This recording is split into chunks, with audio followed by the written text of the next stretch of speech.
environmentalists have concerns that it could contaminate water supplies, it could destabilise the very ground and cause huge disruption to local communities. Gas is, of course, a fossil fuel as well, and they want to see less of it. So maybe you're looking on at Scotland's decision from somewhere else in the country and you're thinking, yes, we want some of that. Lancashire, for example, where they are doing some pilot fracking. You might be in Scotland and you're relieved that fracking won't be going ahead on your doorstep, or you're thinking, no, wait a minute, this is jobs and this is new, cheaper energy. We need it.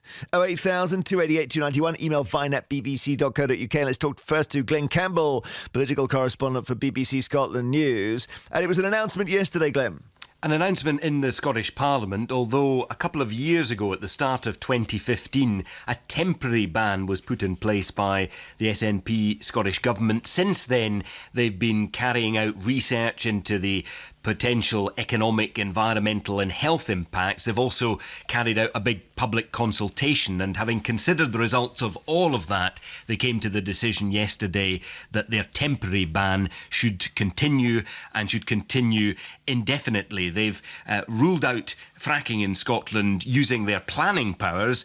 Some of those who are against fracking think they should go further and pass a law against fracking. Those on the other side of the argument think this is a huge missed opportunity, that it could have created jobs and new onshore energy jobs at a time when the offshore oil and gas industry in the North Sea is in decline. Right. Now, those who say this is not about science but emotion, what's their argument?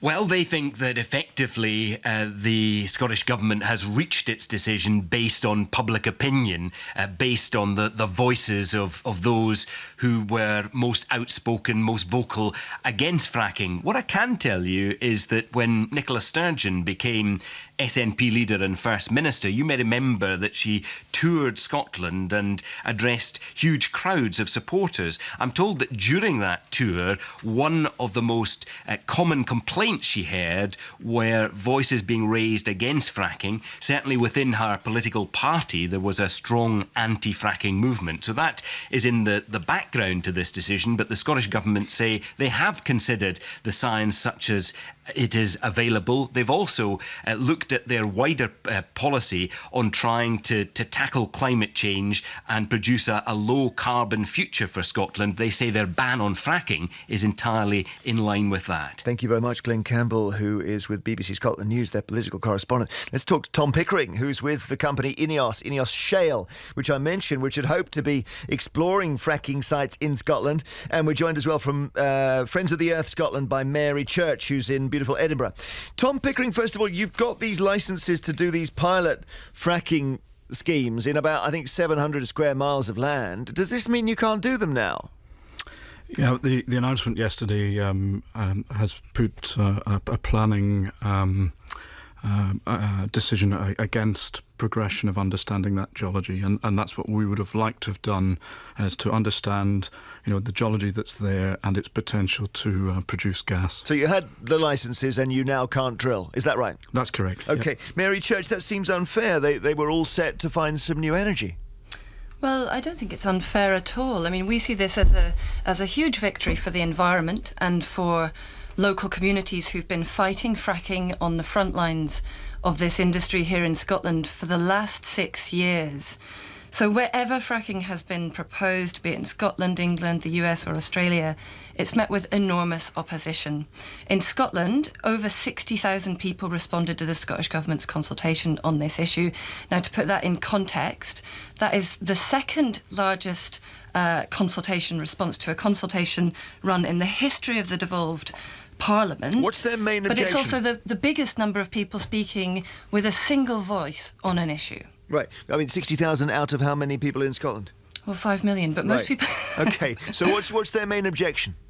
The main objection is about public health. I think for communities living in the path of this industry, they're alarmed to see evidence from the US, where this industry is much more developed, a growing number of scientific studies that demonstrate there are potentially very serious public health impacts that come with the industry. I'm talking about low birth weights to babies born to mothers living within the vicinity of wells. I'm talking about respiratory disease and longer term the prospect of cancers. Well, that's very specific, Tom Pickering, and that would worry anybody.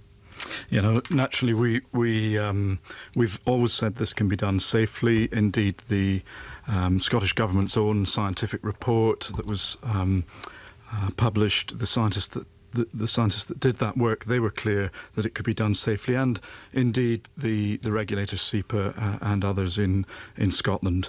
There's no doubt there's a public confidence element, and I think we got out and spoke with people. There is a need to win that confidence, to win social licence. But you know, gas is going to be part of the energy mix for quite some time to come. The decision yesterday means that we're going to continue to import gas to this country, over 50% to our homes. And you know, the science is really clear. This can be done safely, it can be done well. I have a fantastic team of professionals who you know, go about their job well, go about doing it safely, and they were keen, as am I, to understand that potential in Scotland. Okay, but Mary Church, the science doesn't back up your claims at all, it sounds like, from what Tom is saying. Well, that's just not true. The government undertook a comprehensive evidence-gathering process which looked at hundreds of peer-reviewed studies and other evidence, and they concluded that there are substantial potential risks in terms of public health. This is the Scottish government? Yes, this is the Scottish government, but I should stress that other governments around the world have done similar processes and come to similar conclusions in Australia, in Ireland, in the USA. So they looked at hundreds of peer-reviewed studies, and they concluded there are substantial risks to health, workers' health, environmental pollution, and in terms of climate change. Right. Well, of course, the problem is we get the energy from elsewhere if we don't create it ourselves. Hang on a second. Albie Slawson in Chandler's Ford in Hampshire says the first shipment of fracked gas imported from the US came into Scotland. So they're happy to take it from somewhere else, but they won't allow it in their backyard. Albie says, Mary, that is just NIMBYism by you. So, well, it's not at all NIMBYism, because we object to these imports coming as well, and we stand in solidarity with the people of Pennsylvania who are fighting fracking there. So these where do you want to get your fuel gas, from? So we want to decarbonise our energy system so that we no longer rely on gas or other fossil fuels for our energy. The climate science is absolutely clear that we urgently need to do that if we're to have any chance of stabilising the climate at levels that can support human existence, okay? Tom Pickering, that I suppose in a way everyone would like to move to wind turbines and wave power and so on, and solar panels. Can it be done, or are we going to need your company for a good while yet? Well, I think you're definitely going to need our company for a good while yet. This is often framed as renewables versus fossil fuels, and it's simply not the case. You know, the things that we make, the plastics we make, the chemicals we make, all contribute to the technologies that are being described. And indeed, you know, Friends of the Earth's own contribution to the DEC Pathways calculator for a transition future points to gas, natural gas, as being part of that decarbonisation process. Natural gas is part of a decarbonisation process. How so? So it's significantly cleaner than burning coal. I see. So it's a bit better than coal, but it's not better than having wind power. Well, in the US, you know, with the transition to using natural gas that has occurred in the US has seen a significant decarbonisation, and as I say, you know, the technologies that we make, the chemicals we make, contribute to the renewables technology that allows that energy to be gathered. So, you know, it's a fundamental question of materials science and the things that we choose to use in our everyday lives. But I guess what's not convinced people is that this is a relatively new technique being tried out on a large scale.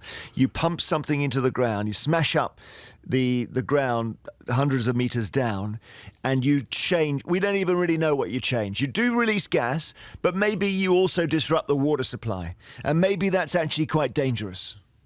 So these are things that have to be managed properly. Of course, whenever you are drilling, you're drilling into the ground. When you pass through water aquifers, you have to drill sensibly with the right fluids. All of those are regulated within the Environment Agency and SEPA regulations. The same is true when you drill water boreholes in this country. You have to drill properly into those sources.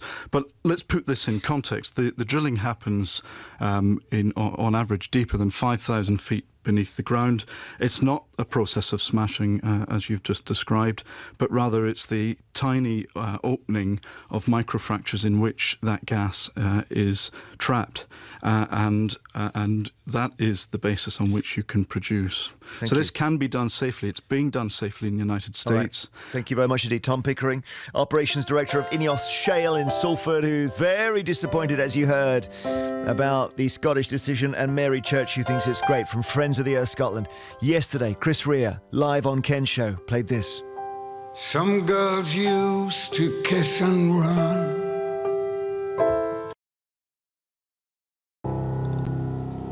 Rea live on Ken's show yesterday, Radio 2 session at the Elton John piano, and you can still see it on the red button. OK, we're talking about fracking, just to change the tone. David Kesteven is in Eckington in Derbyshire, and you think Scotland's done a fantastic thing? Oh, yeah, I was delighted. They've stood up to the multinationals, stood up for our health, and, yeah, very good. OK, Lorraine Allenson in Pickering, North Yorkshire, you live near a fracking site, but you're still quite in favour, is that right? Because I'm looking at energy security, the economic benefit, and trying to end fuel poverty. 120,000 people died in the run-up, in the 4 years up to 2016, aged UK figures in the UK from fuel poverty. And the way we're going, if we're going to import all the time, we have no control over the cost. David? And it we've got an open market. We won't get cheap fuel out of this. It's going to cost more to get it out of the ground than it is to import it. It's just a balance of payments thing. We want to end fuel poverty, put solar panels on people's roofs, batteries in their garages, and heat them for free with renewable energy. Yeah, isn't that going to be rather expensive in the short term, David? Yeah, but it's expensive. Climate change is expensive in the long term. You can see what... OK, all right. On climate change now. Lorraine, do you think he's on a different planet or the same one? He's on a different planet because it is very expensive. Electricity is 3 times as expensive as gas. 85% of homes use gas to heat in this country. They will be all to convert to electricity. It's going to cost like 300 billion or something daft it is. People haven't got that money. There's lots of people, as I say, dying of fuel poverty now. And when Friends of the Earth come on and they say that there's health impacts, they are guessing at that. They got their knuckles rapped earlier this year by the Advertising Standards Authority for producing an 8-sided leaflet and 5 sides of it begging for money, saying that it may cause cancer. All right, but hang on. Do you not worry, Lorraine? You're near a fracking site. Are you not worried they're destabilising the ground and it's going to do something to the water? It's not going to destabilise the ground, and it is not going to impact the water. There's been very rare occasions in America where it has affected the water, and you need to look at why that happened. And they were shallow drilling. That's banned in this country. They didn't seal the wells properly. That's banned in this country. You cannot use cases abroad and say that's what will happen in this country. You've got to look at the differences in the regulations. Thank you very much indeed, Lorraine and David. OK, lots coming in on this. Dale Aston in Pontypridd says this: I applaud Scotland. This is absolutely brilliant. The Scottish ban on fracking. I hope in time Wales will do the same, he says. As for fracking bringing cheap energy for the consumer, don't make me laugh. We've heard all of this before and it's lies. Eleanor emails, I totally support the no to fracking in Scotland. I was one of the people who took part in the consultation that returned a 99% no to fracking. I fully support every single person in England and Wales who do not want fracking either. Richard Bourne is in Boston. And loads on this, people really into fracking, or into it in the sense of minding or not minding. If Scotland, says Richard, if Scotland had to be financially independent, I am sure the government would have made a different decision on fracking. They're bankrupt in Scotland, and they know they can currently rely on the rest of the UK to bail them out. says Richard in Boston, Lincolnshire. Matt in London says Scotland is right to ban fracking. If you look beyond the public relations exercise and you talk to real people, you will see that these companies are simply after profit ahead of public and planetary health. And let's see, one more. Kevin Harrison in London says, who thinks fracking is a good idea? It's caused earthquakes in Blackpool. I think the Scottish should be applauded for banning it.